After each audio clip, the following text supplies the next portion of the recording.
evening, everyone, and welcome to the Maitland City Council meeting of March 28, 2022. Please remember, if you would, to silence your phones or any other device you might have, including Mr. Thomas again. Special attention to him. There he goes. All right. If we would, let's have a moment of silence as an invitation this evening.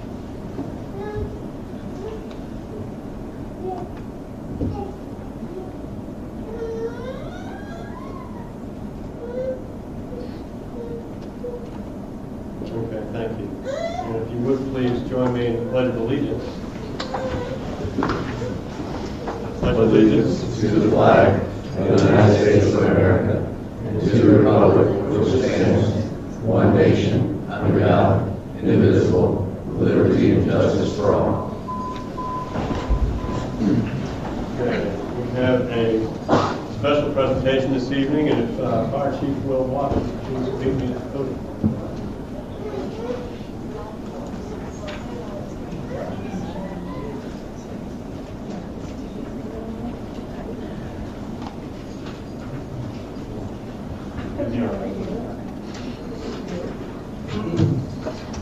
Mayor, council, citizens, firefighters, department heads, thank you very much for allowing me to come up here and speak about this gentleman, Alex Charkis. He's a firefighter paramedic, and he is our recipient of our 2021 Firefighter of the Year.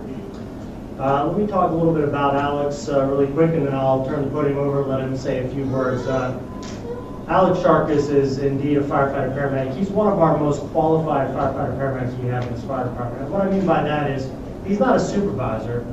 This gentleman doesn't wear white, and he doesn't lead a crew around. But what he does bring to the table every day is a level of expertise in all kinds of technical rescue training. So aside from being a paramedic, and a very qualified one at that, he is also a truck company firefighter. He's able to do rope rescue off of the side of a building.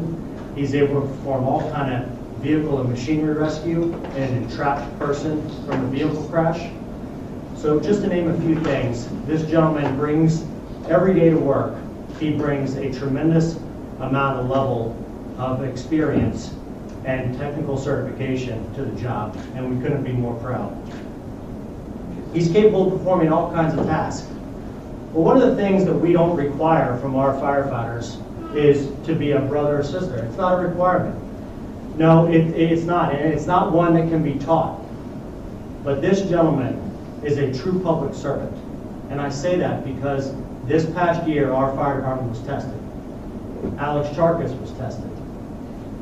We experienced 3 very traumatic events in our city, in our fire department, with family members of some of our members.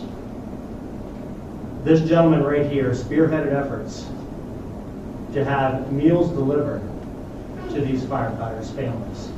He spearheaded efforts to have their yards detailed to make sure that they are well maintained when these firefighters came home from the hospital. He worked for other firefighters so that they could have time off to deal with their family members.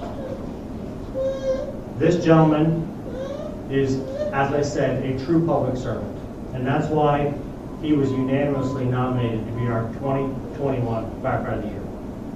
Thank you.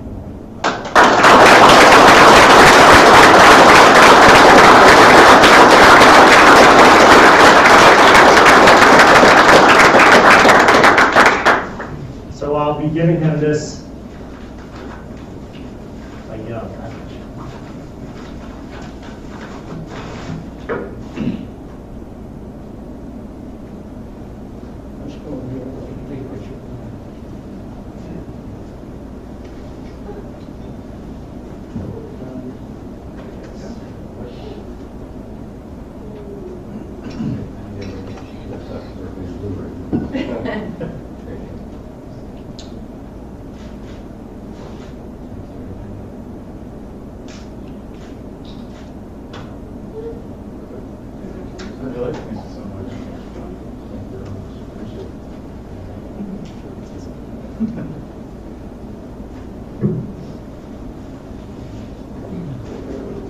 So just really short and quick, I just want to thank everyone for this. I was truly surprised and very honored to receive this award this year.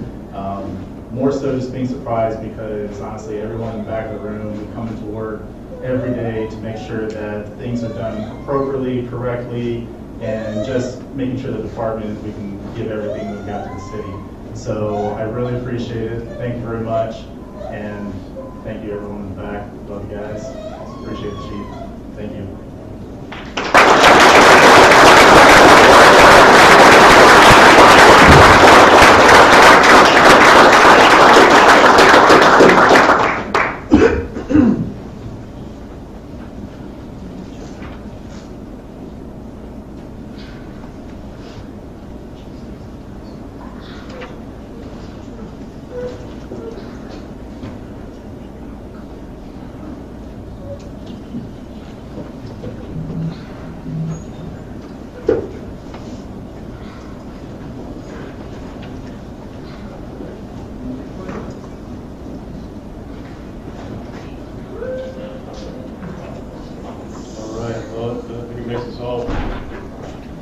Comfortable and feel good to know that we have folks like that out there ready to help us out at any moment. And how honored we are to have somebody like that. Let's move on with our meeting, and the first order is old business. City manager, any old business? Not really, not at this time. We will, as you know, the legislative session is over, and we will have Representative Goff Marcel coming to a future meeting to give us a legislative update. And I think we've tentatively scheduled that for the second meeting in April. Okay. All right, thank you. Next item is the consent agenda. Does any member of council wish to remove any items from the consent agenda this evening? Seeing none. Is there anybody from the public who would like to comment on consent agenda items 2 and 3? It doesn't look like we have any commenters. Okay, we'll close the public comment and a motion will be in order. Mayor, I move the consent agenda. I'll second. Motion and a second. Laura, would you please call the roll? Councilmember Guthrie. Aye. Councilmember Hall Harrison. Aye. Councilmember Thomas. Aye. Councilmember Wild. Aye. Mayor Lyons. Aye. Okay, now is our public period. Would anybody, this is the moment where anybody can get up and address the council on any item that's not on the agenda this evening. Does anybody have anything to say? We have a taker. My goodness. Mr. Stewart. Just know which way the traffic was going. This will be you on this side. Thank you. Brian Stewart, I live at 2260 Thunderbird Trail, and I'm here in the capacity as a resident of Maitland tonight and a taxpayer. It's come to my attention, and obviously the council knows as well, we are the beneficiary of some monies from the federal government, CARES Act funds that have come to Maitland and every other municipality in Florida, and the states for that matter. And I know you guys are tasked with a great decision on how to allocate those resources, how to use them for the benefit of the city.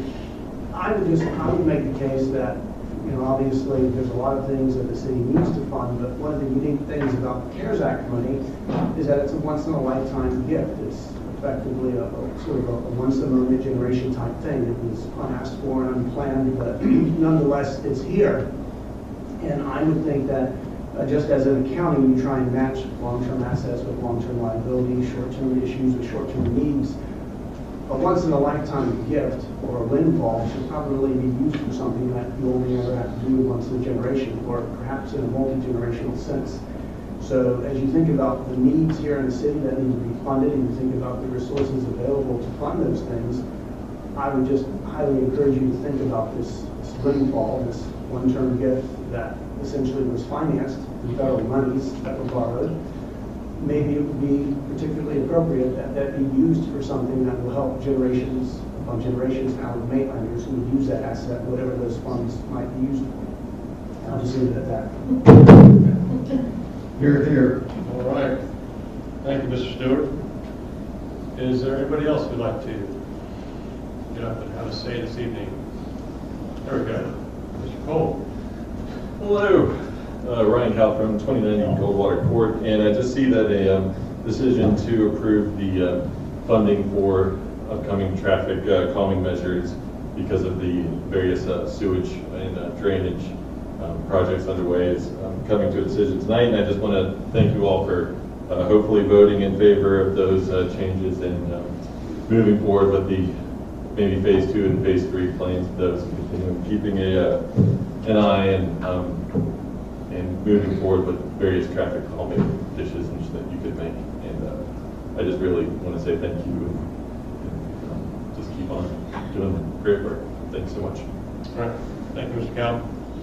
And thank you for all your work on getting us going. Anybody else in the public? Anybody else? Okay, seeing none, let's close the public period. We have a couple of decisions tonight. The first one is the appointment to the Metro Plan Orlando Municipal Advisory Committee. Sharon, would you like to? Sure. So I am currently the representative, and Assistant City Manager Brigantine is the alternate. This is an advisory committee to the Metro Plan Board. It consists of the cities who don't have a vote on the board. So of all these cities, there is one vote, and that is the chair who gets to go to the Metro Plan meetings. So these are monthly, not every month. I think they 10 times out of the year, but there's a couple months they skip downtown. It's mostly informative. When you go there, Links is presenting, APDOT's presenting. You know, they're talking about projects all throughout Osceola, Orange, and Seminole County, talking about upcoming projects. And I have been attending, or Mark when I haven't been, but Councilman Guthrie expressed an interest in going to these meetings. He has an interest in where traffic is headed in the region. And so, Councilman Guthrie, I don't know if you want to speak to your desire to remove me and you put yourself on. Yeah, I brought it up to Sharon because, you know, I think it's pretty educational for a member of council to be on there to have the knowledge of what's going on in the area, not just leave it for us to reach out to Sharon and her very busy schedule, or Mark and his very busy schedule running the city, where, you know, one of us can report back on that and relieve them of that burden of having to fight the traffic going downtown and then the meetings and everything. So it's kind of what I was thinking when I asked. So you're one to take one for the team? Yeah. My only thought is that it's kind of a continuous thing, and kind of a continuity, and council people come and go, and the staff's here forever. Well, as the alternate, I'd be more than happy to go. Just, you know, we can look at the agenda, see what's on there. But we do have staff on the technical advisory committee, and so they serve in more of that technical role to the Metro Plan Board. This is a lot of local mayors and council people and a couple of staff. Yeah, I think that's pretty much who's on this board. Okay. I understand. Sounds good. All right. Anybody else? Anybody hear that? Okay. Well, let's just go ahead and, if anybody has a motion, it'll be known. Move that Vance takes one for the team. I like that motion. Is that the official motion? And by taking one for the team, we know what Mr. Thomas means. He means that Mr. Guthrie would be our member of the advisory council, and Sharon would be the alternative, or alternate, rather. Yes. Okay. You have a second? Second. All right. And motion is second. Laura, would you call the roll? Councilmember Hall Harrison. Aye. Councilmember Thomas. Aye. Councilmember Wild. Aye. Councilmember Guthrie. Should I just say nay on it? Aye. Mayor Barnes. Aye. Excellent. All right. Thank you. Congratulations. You'll No, enjoy really, it. thanks for doing that. Thanks for taking the interest in doing that. All right, we have one more order of business this evening, a decision rather, and that's a change order for the Donner Hills Improvement Project traffic calming. Kim Tracy, or as Mr. Regantine would take over. Ms. Tracy.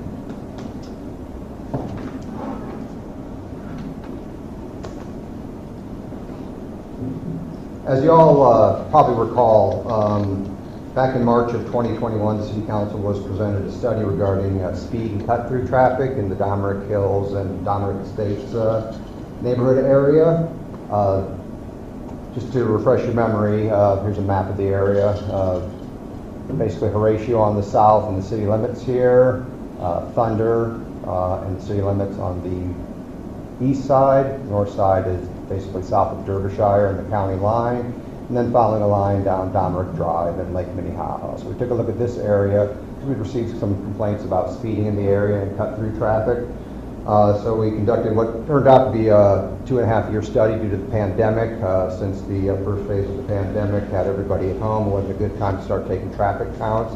So we had to stretch it out a little bit till there was a little bit of a lull there and people started to get out. But in 2021, we completed the study and it was presented to you. The conclusions of the study were basically to make no changes to the speed limits in the area.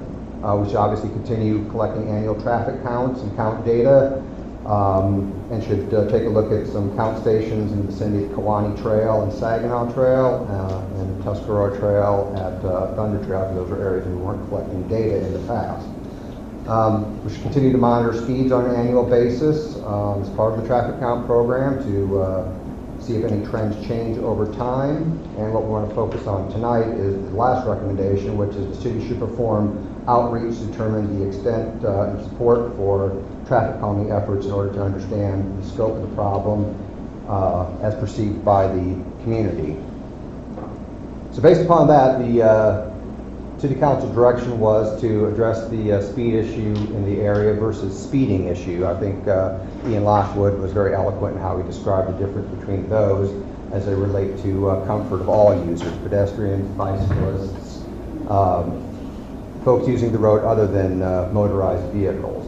The plan was a 4-phase plan, which is up there on the screen for you to see. We're going to focus on the last bullet point there, which is to move forward with a plan for installing traffic calming measures in the neighborhood.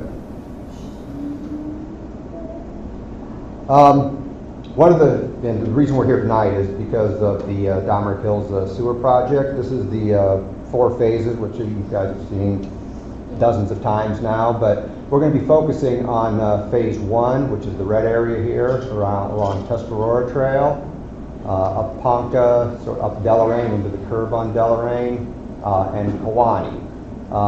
When we talk about the design efforts, although phase 1 of Tuscarora Trail is only this section here, from a continuity of design standpoint, Mr. Lockwood took that design entirely from the city limit all the way over to this intersection here, just so we could have a consistent design along the way versus just doing it segment by segment.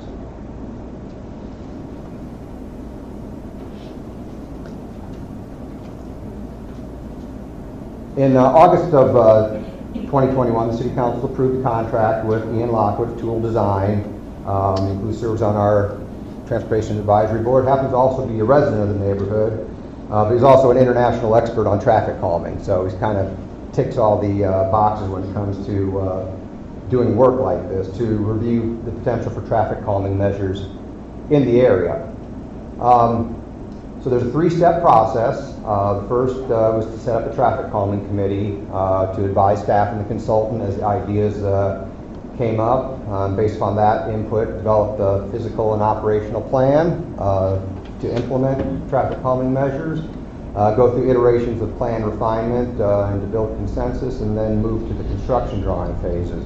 As we talked about this early on, we described this first phase as being compressed, because we have obviously the construction going on, we have the time constraints of the contractor who's busily working out there, making a mess and looking forward to putting it back together. This is the putting it back together piece of it and how we're going to do that. So Ian couldn't join us tonight. He had another obligation, but he did put together a short video for us to take a look at now, so he can sort of walk through the design process, how it worked, and how we worked with our traffic calming committee to make the recommendations. So if we could cue that up now. It's about a 10-minute video.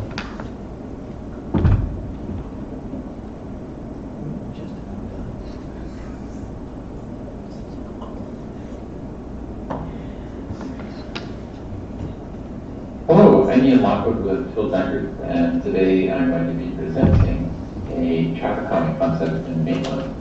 It's part of a sewer project, and the idea is once the street's torn up and then put back, it's going to get put back in a traffic calming way. Up on the top right are the 5 streets involved in this part of the sewer project, so it's the part I'll be presenting. The process we followed was to consider the sewer project itself, its extent, and what sort of traffic calming measures we can use. And then I did a site visit. I walked all of these streets and watched what happens with the motorists and pedestrians and so forth. Then I developed a preliminary concept, traffic calming concept, and then did a series of refinement meetings, starting with the city staff, the administration, the fire department, the public works folks, and made some refinements. Met with the neighborhood committee, answered lots of good questions, explored the ideas. At the end, arrived at a consensus, and spoke to the contractor about some of the technical issues. And we have a plan. So I've submitted the final concept, and I'm going to present it to you right now. After a few preliminaries, first of all, just about what traffic calming is and isn't. Traffic calming are really measures that help cause drivers to want to drive slower and more safely.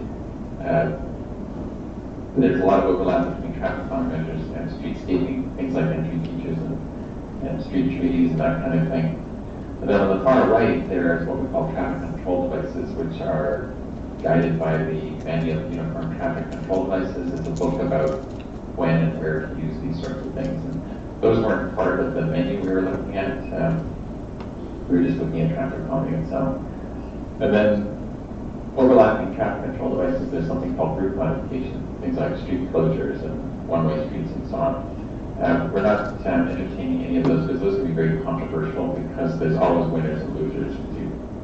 You close somebody's street and push the traffic on the neighbor's street, everyone gets upset. So we're just talking about changing driver behavior, and that's something that most people can agree on, which has been the case so far for this project.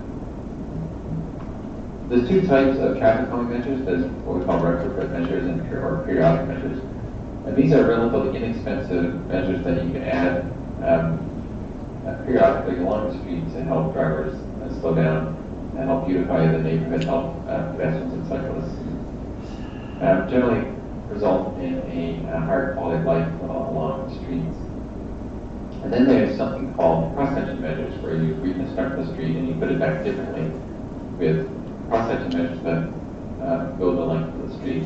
Some examples in this one where the street was rebuilt, the valley gutters, which give an optical narrowing to the street, the addition of street trees, the texture of the street was made brick, and so all of these things add up to a slower environment. And on some streets you can do both. If you're rebuilding the street, you can do cross-section measures, and you can also add in periodic measures if you want to. And since we're rebuilding these streets for the project in Maitland, we've got a couple places where we're combining both cross-section measures and periodic measures. So let's talk a little bit about good practice.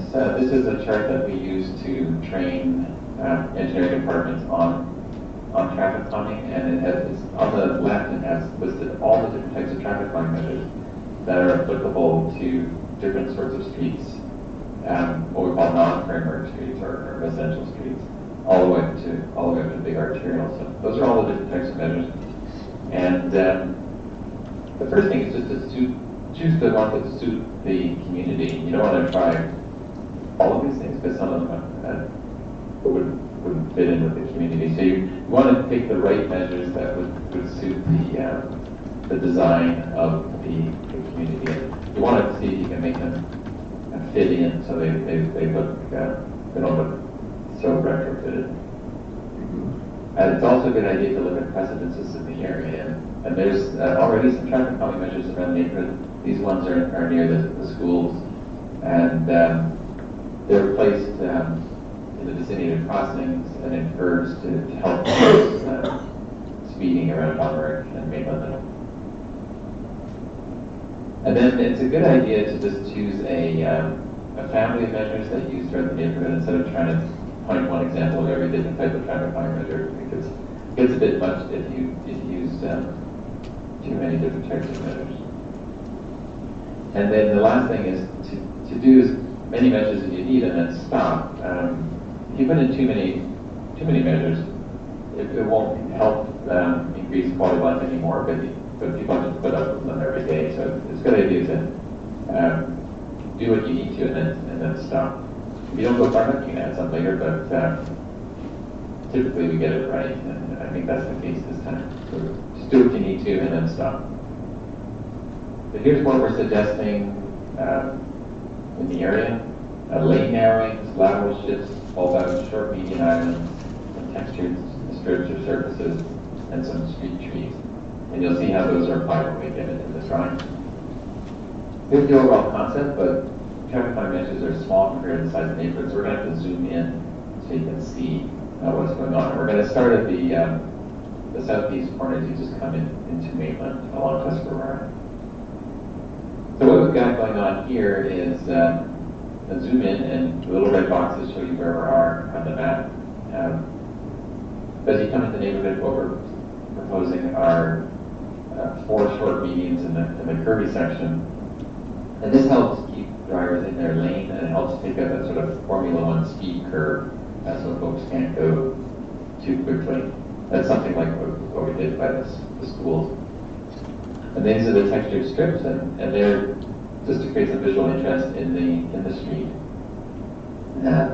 And then we're proposing a narrowing at the first intersection. And here, because of the way the wires are arranged, the overhead wires, we can actually put some street trees in here to beautify the street and to create a sense of enclosure, which helps calm traffic. So when you're looking down the street, between that median and the narrowing, the street looks optically narrower. So the narrowings are only 4 feet wide. The street curb-to-curb dimension today is 24 feet. We're narrowing to 20, which is still plenty of room for 2 cars to pass.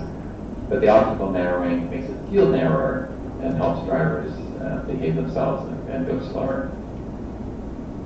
Then we're suggesting street trees elsewhere. A lot of trees were knocked down in the various hurricanes in the past, and it'd be nice to replant those, maybe some more, to give that nice sense of enclosure and beauty and reduce heat island effects and so forth. It's generally a good idea to plant street trees.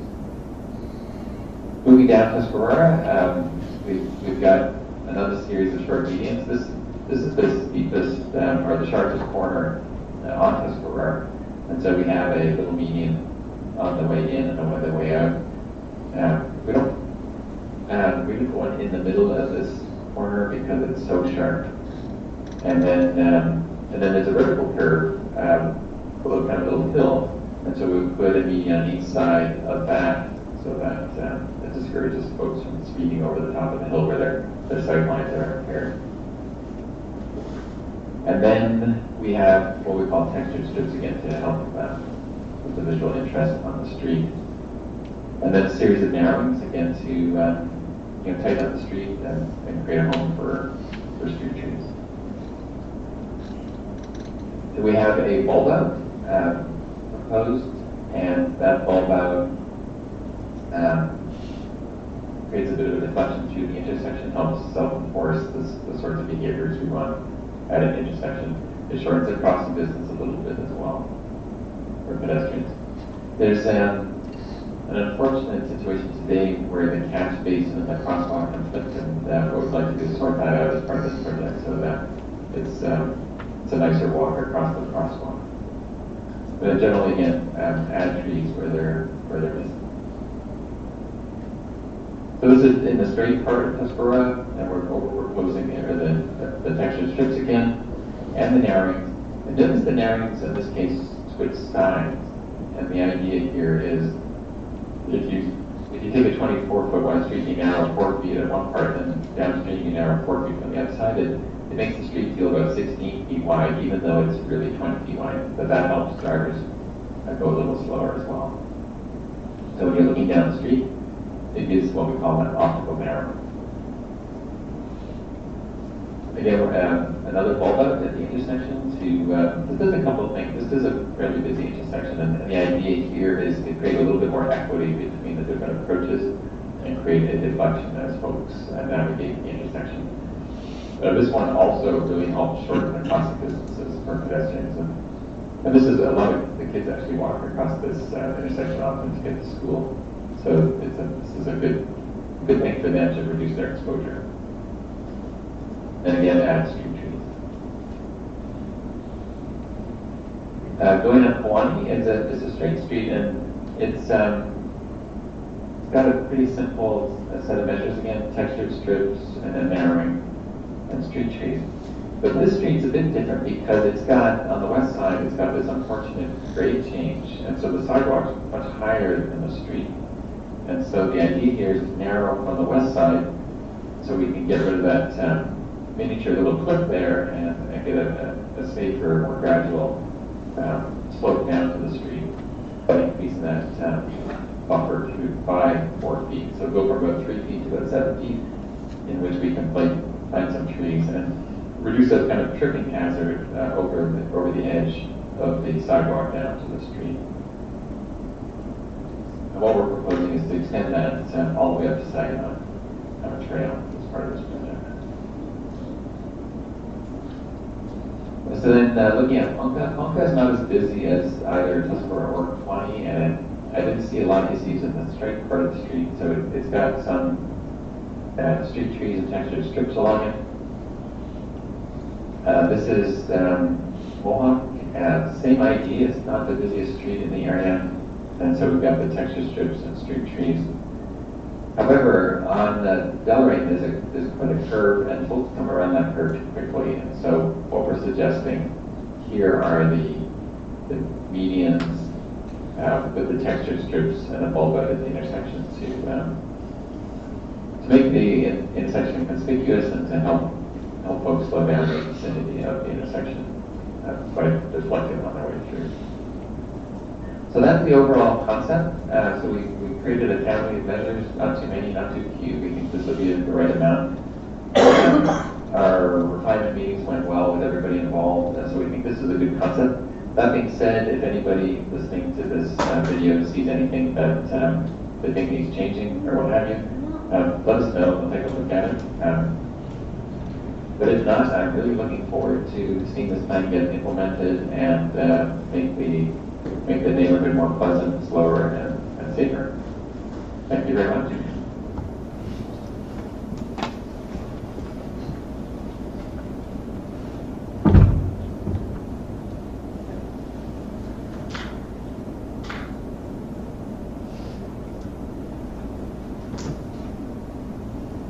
So after Ian put together these concepts, we provided them to our design engineers for the project, who then designed the construction plans.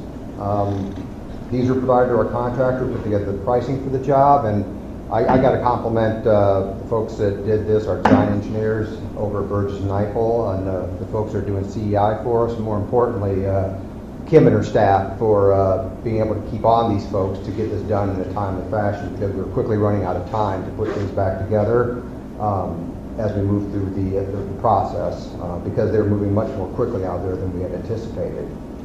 Our design team and our CEI reviewed the costs and found them to be reasonable as far as putting these back together.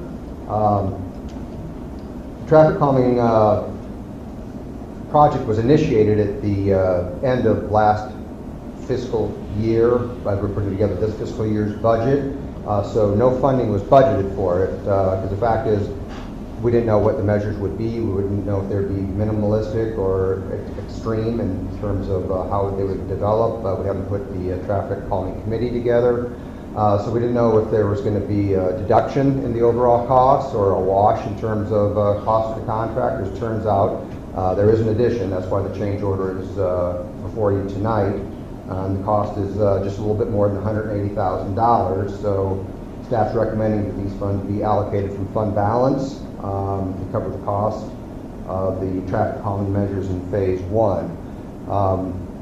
Since we have the rest of these already in the conceptual phase, and the design has been completed, as we move to the later phases on, especially on Tuscarora, those will be incorporated into the design, so when they're bid, they'll be incorporated into the cost. So as we move forward with the rest of the phases in the sewer project, we'll be incorporating those design features, so we won't have to come back with a change order. The contractor will know up front what the roadway profile is going to look like when we reconstruct the road. So if you have any questions, I'd be happy to try to answer them. Okay, anybody have any questions of Mr. Brigantine?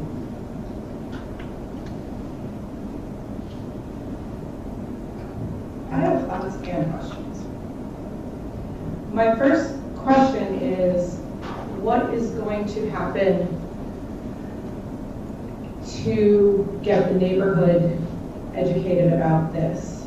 I don't live in the neighborhood, but I know that from past experience that as soon as we decide to do something in the city, we get lots of people who come and tell us their thoughts on the things that we're going to do. And I'm assuming that this is going to be a change that is not going to be welcomed by every resident. And it looks like some of the people who probably are along these major streets, and I have driven through some of these streets, there do seem to be a lot of cars that park on the streets in certain locations. So it looks like some of this traffic calming is going to limit street parking for people who need to utilize it, along with a whole bunch of other considerations that I don't particularly have right now because I don't travel on these streets a lot.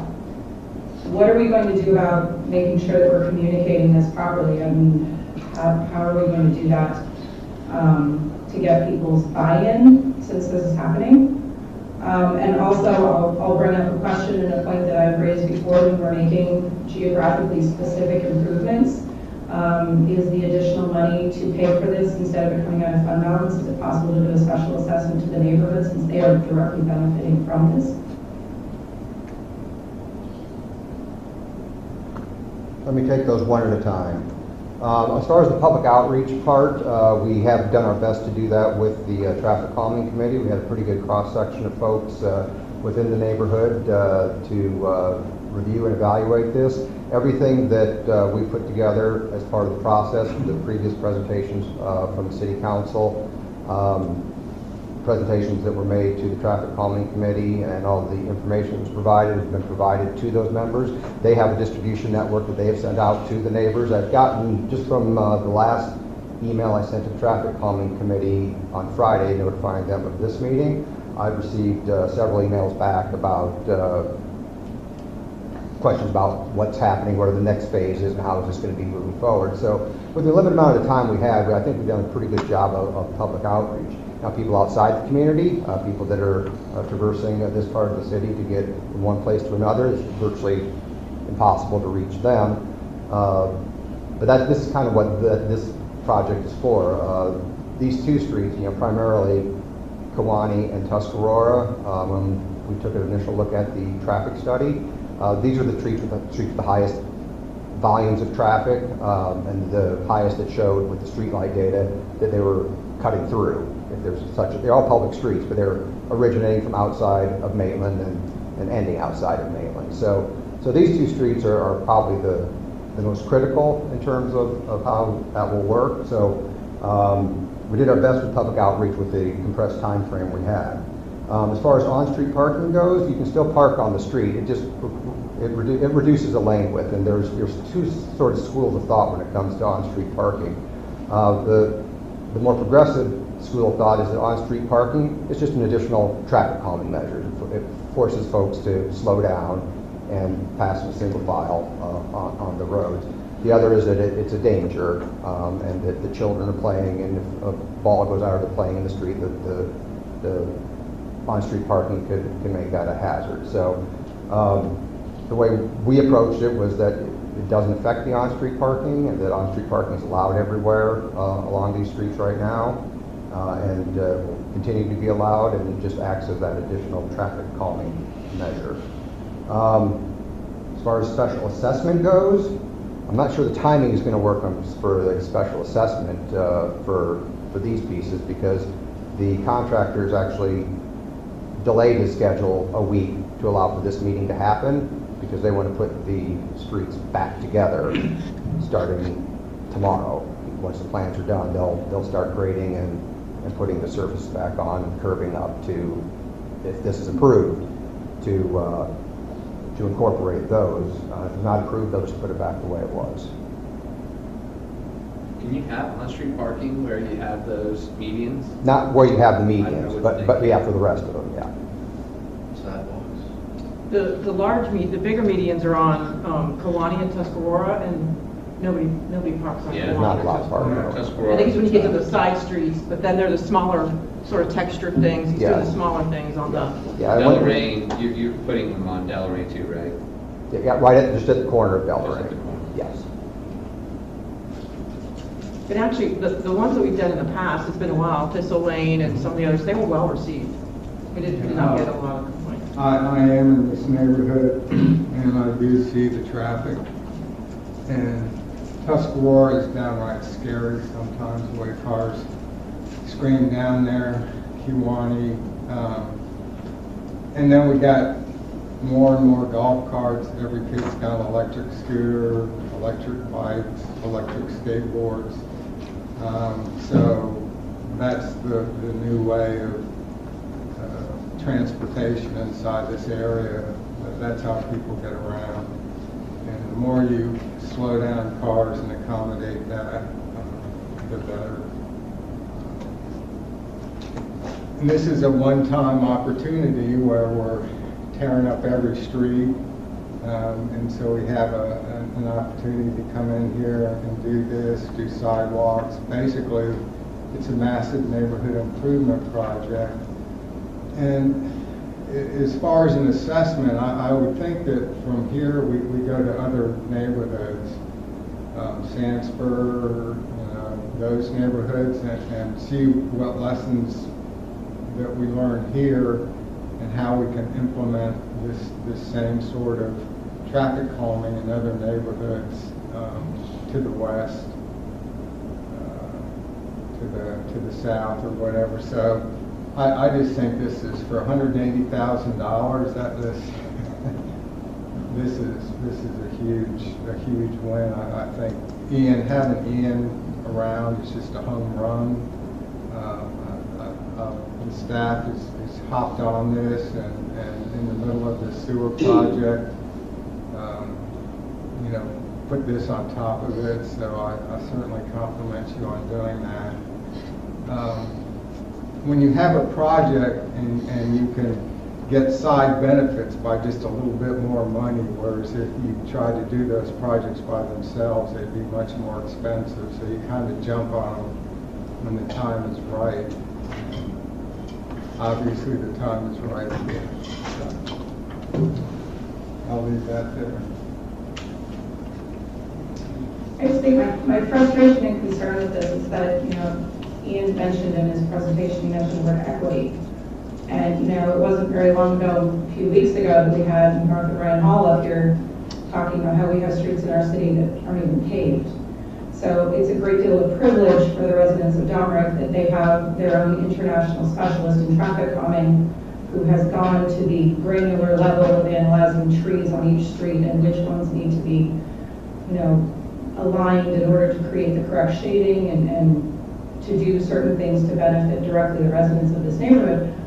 I'm not saying that it isn't a problem that needs to be addressed. I just think if we're going to be talking about what is fair for the entire city, if Domrick is getting this kind of attention with this type of traffic planning measure, I think we need to have a serious conversation about the other neighborhoods and not just prospectively saying, well, we will clearly roll this out at some point in the future to other parts of the city.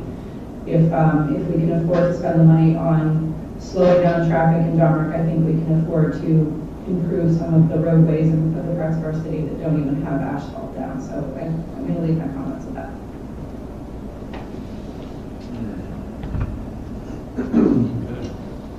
Anybody else have any questions or comments? If not, let's go to the public. Would anybody from the public like to address the police? Step right up. If you would give us your name and address.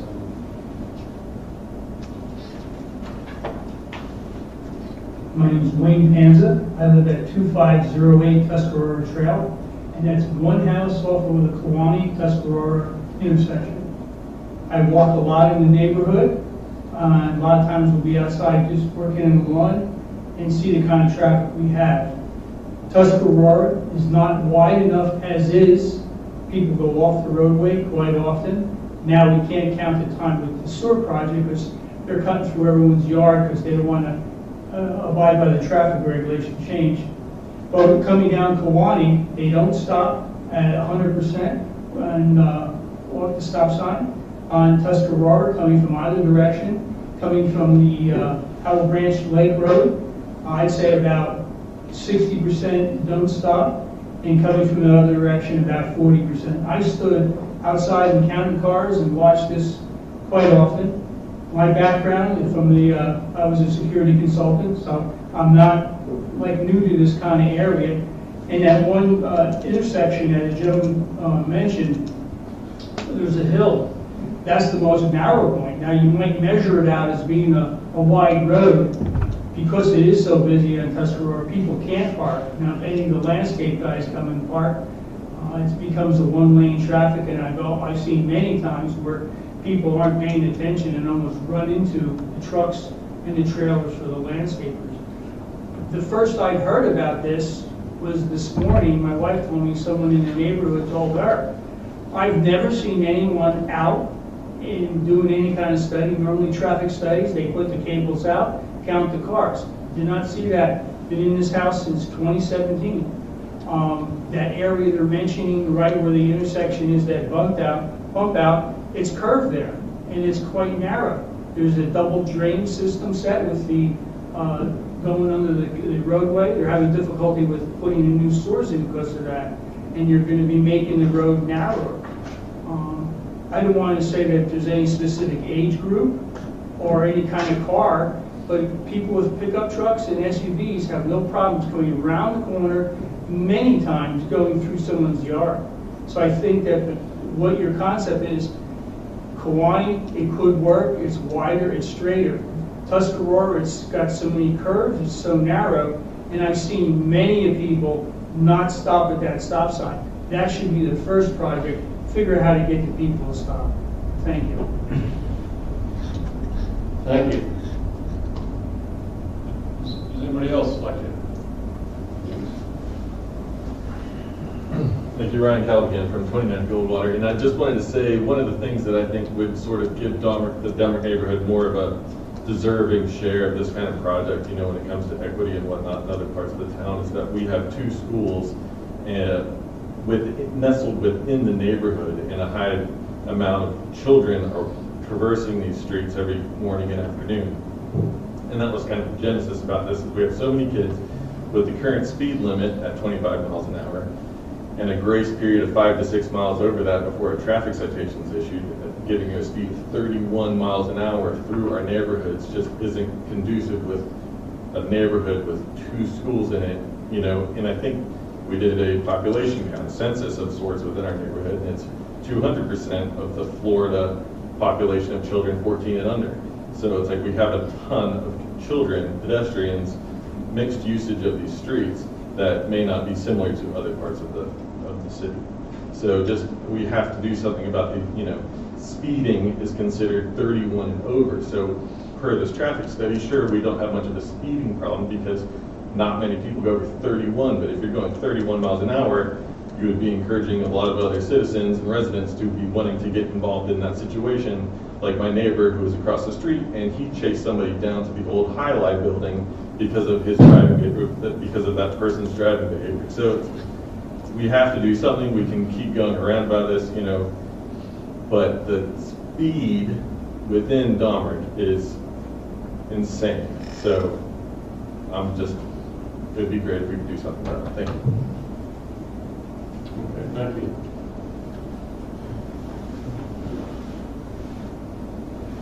Hi, Karen Somerset, 519 Palmco. I just want to point out that what Councilman Thomas said is exactly right. This is a pretty good deal to get all of this to calm the traffic and $180,000 extra. When we put that sidewalk in Tuscarora, which was a while ago, We also formed an informal committee that has monitored the neighborhood for years, and that is where some of us sit on this committee that our city manager, assistant city manager put together. So this is not only a deal, but when we put Tuscarora in, we saw a safer neighborhood. So you're getting your money's worth when you put a sidewalk in. The crosses and all of that are also going to help. So I would strongly suggest we do this. As far as the equity, definitely. When I spoke to Tab, I said we should be looking at all of Maitland when we do this. But right now, since we're doing this and the roads are torn up, this is a great time to do it all the right way, put it back the right way. Okay, thank you, Ms. Sims. Dale McDonald, 108 Angelo Court, Fort Maitland. This is an upgrade of 180,000 mark. Do we know what the total cost of these proposed changes are? That was just a question, sorry, I can give a share and get those answers. So this is just a change order of $180,000 in addition to whatever the foundational cost is thought to be. So we could be into this for hundreds of thousands of dollars. Okay, I'm sorry, I'm asking too many questions. And I'm still a little fuzzy, although I was clearly around when the speed study was done, and I'm not sure that I have a pretty decent authority that we haven't had to this date serious accidents have occurred in this area of insane speed. Have we actually got some factual basis other than a great deal of internal emotion from residents there? I know we have a consultant who has a vested interest in the findings of what he's suggested. I'm just wondering, how this is functionally working for, are we solving a problem that we haven't really had? Or is just an emotional response to what I'm sure, human nature being what it is. People are always going to drive, or all too often, drive as fast as conditions will allow. Regardless of, we've narrowed streets, we've done different strips. And we talked about sidewalks, or sidewalks a part of this on Kewanee, Ponca, on other roads that are a part of this. I'm a big fan of sidewalks.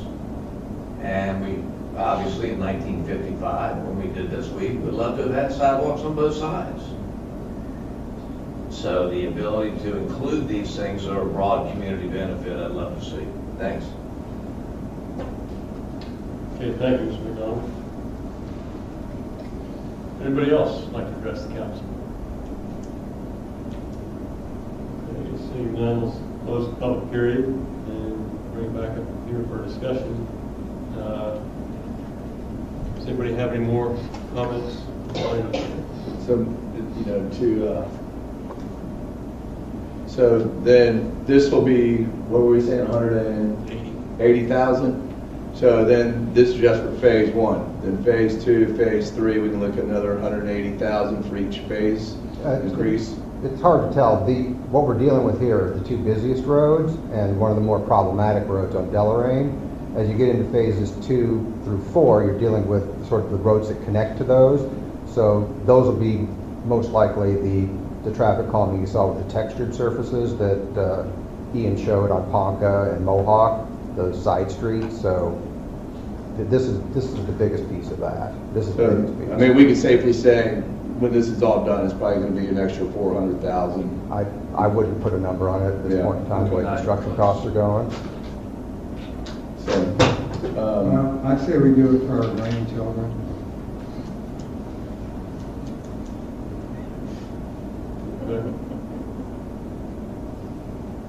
Anything else, Vince, No, I would say that,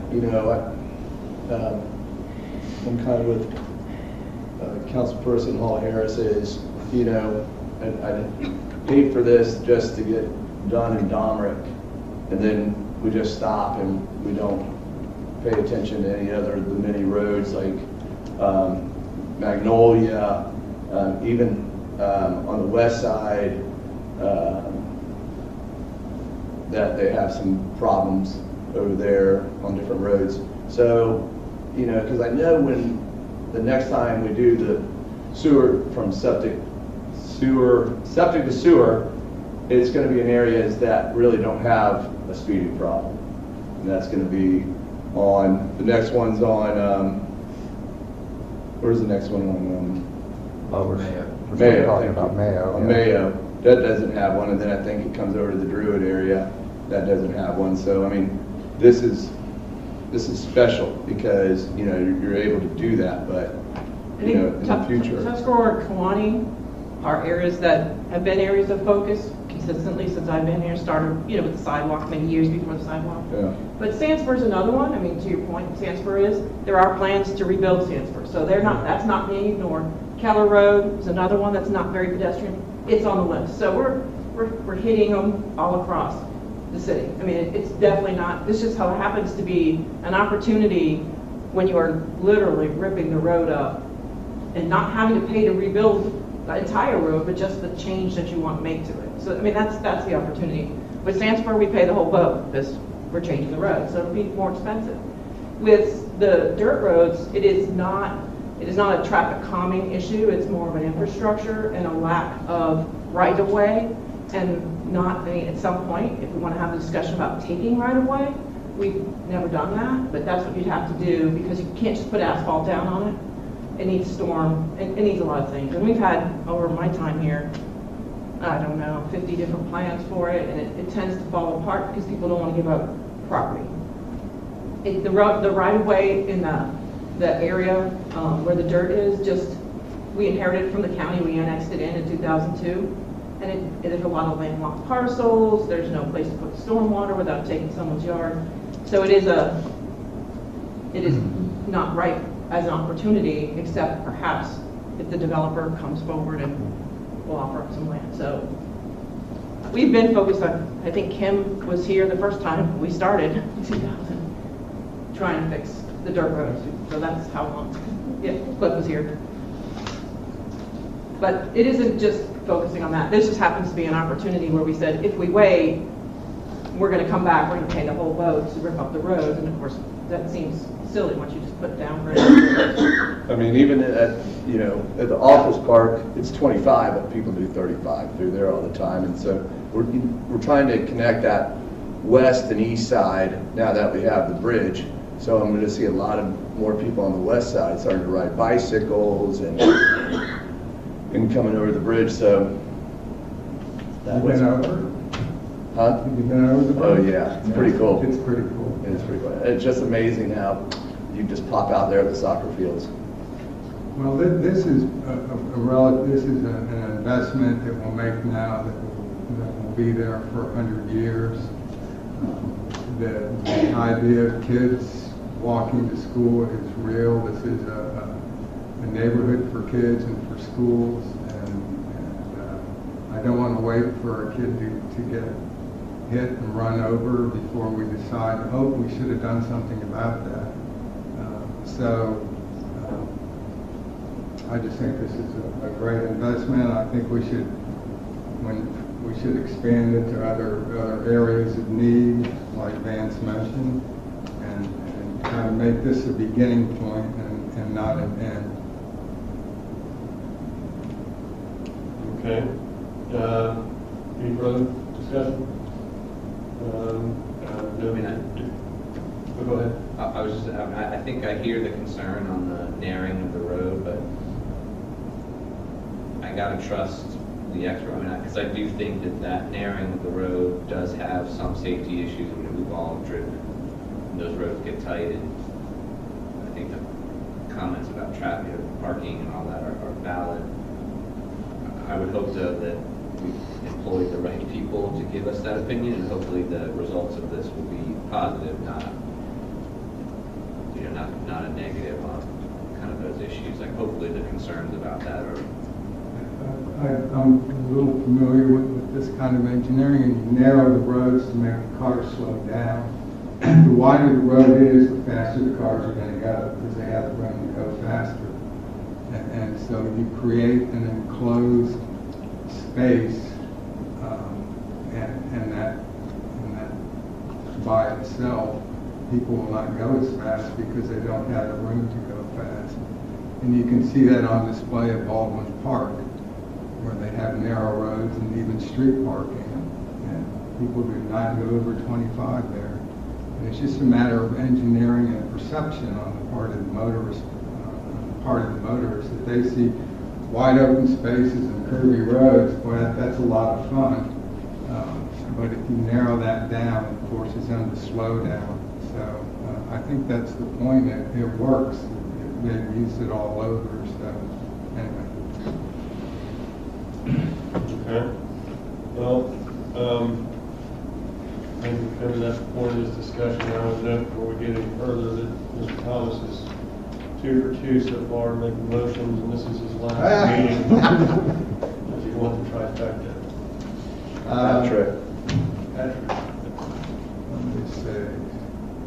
So I'll make the motion to approve the change order for Dimer Hills Improvement Project traffic calming devices. Okay, we have a motion. Do we have a second? Second. Second by Councilman Wild. Would you like to call the roll, please? Councilmember Hall Harrison.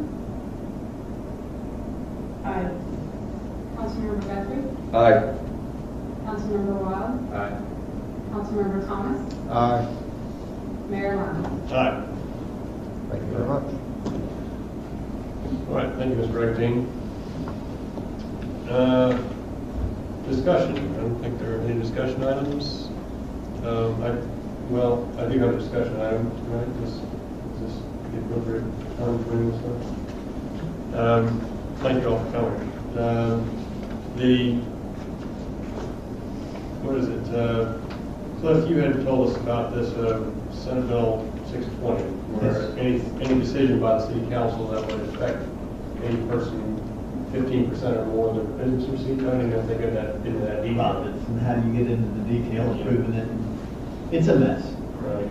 Well, we have, I got a mayor's sign-on letter. So there's a campaign going about the municipalities in Florida for the mayors to sign on to a letter that would go to Governor DeSantis opposing his signature on that bill.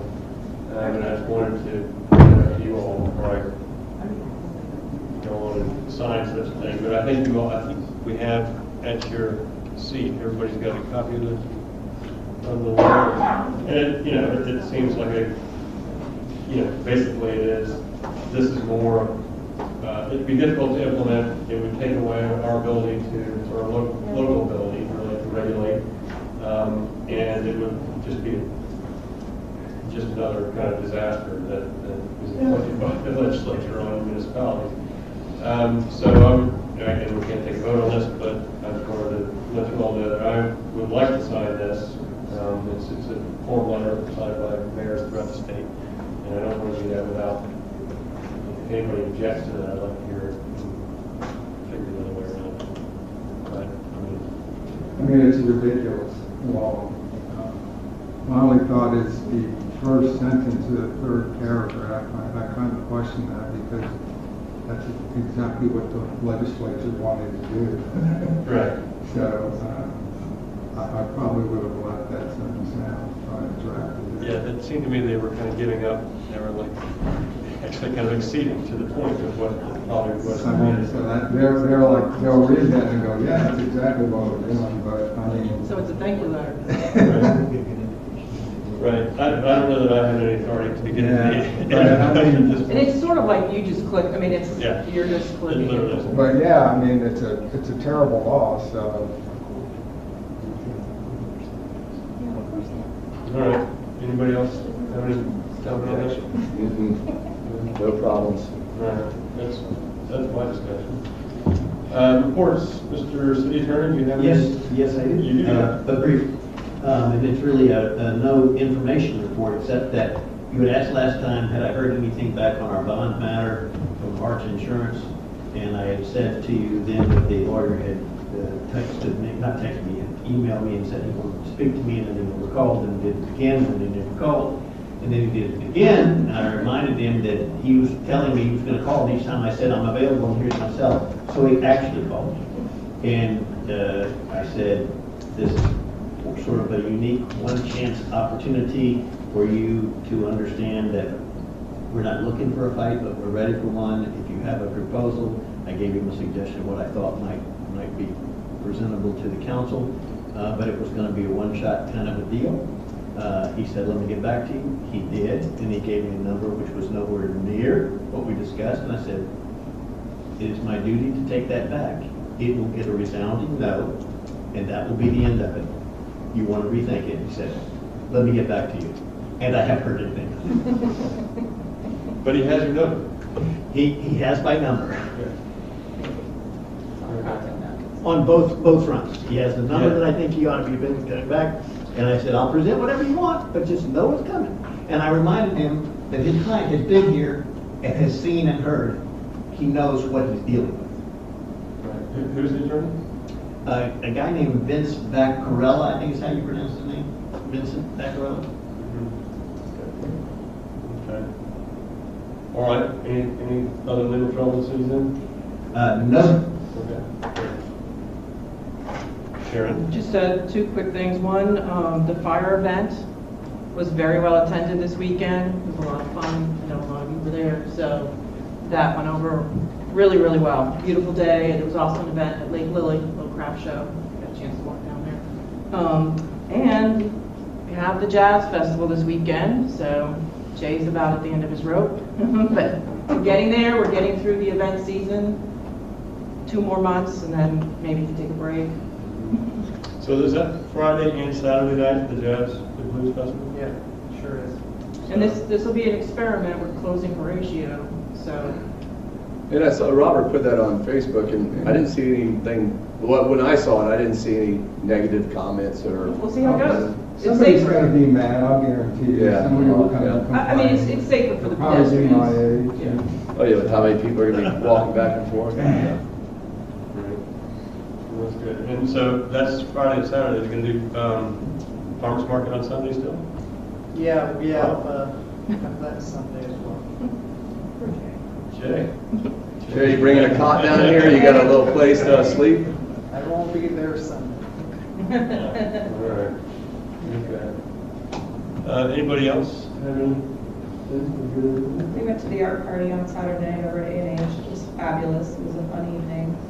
They really pulled out all the stops, and it was a great party, and hopefully more people will come next year, because it was well attended, but definitely there was still more people. So. Good. Anybody else? Good, man. I'm not sure I'll be here in 2 weeks, so I should be, but I'm not positive. Really? Yeah. So what are you gonna wear that night if you come? Because you already got Yeah, this, I can't top this. I've been here 6 years, and I've never learned to make a motion. So I appreciate the mayor and Mr. Wild for constantly helping me along on that. I couldn't be happier. We have a new, smart, energetic voice on council, and I think that's a wonderful thing to have these voices. So very happy for that. Well, we're going to have a resolution for you and a little, I don't know, maybe some party dish. I don't know how we can get you to come. But Okay, well, I'll see. I'll go. Okay. We'll go to his house and present it if he doesn't want to show up. Be very good. Well, no, it's just, we had a trip. I was supposed to be gone this week, but then the Swan River flooded, so it got pushed back. So depending on the flood stage of the Swan. Okay. Good. All right. Well, I think, anything else? Look like it? We're adjourned.